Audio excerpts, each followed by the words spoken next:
High, আসসালামু আলাইকুম। আজকে হঠাৎ করে ইচ্ছা করলো মাসালা টি খাই। তো মাসালা টি খাওয়ার জন্য লিকুইড মিল্ক, সাথে তেজপাতা, একটু আদা কুচি, এলাচি, লবঙ্গ, দারচিনি, গোলমরিচের যে থাকে বীজটা থাকে ওইটা দিয়ে সবগুলোকে একটু থেতলে নিয়ে আমরা দিয়ে দিব। আর আমি চা বানানোর জন্য প্রেফার করি হচ্ছে এই চা পাতাটা, সিলনের। এটাই বেটার, ব্ল্যাক টি যেটা, এটাতে সুন্দর কালারটা আসে। এটার সাথে আমি এইটা একটু অ্যাড করে রাখি, যখন আমি জারে ঢালি তখন এটা আমি মিক্সড করে ফেলি, মিক্সড করে জারে ঢালি। তখন সবসময় চা বানালে এটা হালকা মশালা ফ্লেভার আসে, ভাল লাগে খেতে। তো সবগুলো জিনিস এখানে দিয়ে একটু জাল করে নিব। দুধ চলে আসলে অ্যাকচুয়ালি দিয়ে দিব হচ্ছে গুঁড়া দুধ। গুঁড়া দুধটা দিলে একটু থিকনেসটা বাড়ে, যেটা খেতে বেশ ভালো লাগে।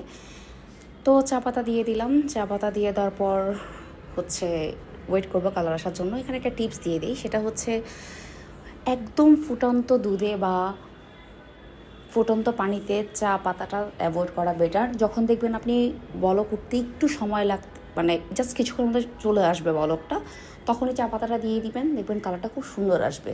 উত্তপ্ত একদম প্রপার হিটেড একটা ইয়াতে দিলে চা পাতাটা রং ছাড়ার আগেই চা পাতাটা একটু বার্নড আউট, একটু মানে ফ্লেভার চলে আসে। ব্যাস, তো কালার চলে আসলো। এখন এটা হালকা একটু দিয়ে দিব। এটা লাস্টের দিকে একটু দিব যেন ফ্লেভারটা একটু থাকে, একটু দিলে এটা অনেক সুন্দর ফ্লেভার থাকে। বাস, আমার কাঙ্ক্ষিত চায়ের কালার চলে আসলো। এটাতে আমি একটু সুগার অ্যাড করে ফেলেছিলাম। বাস, কাপের মধ্যে নিয়ে নিলাম। বাস, এনজয়, টাটা।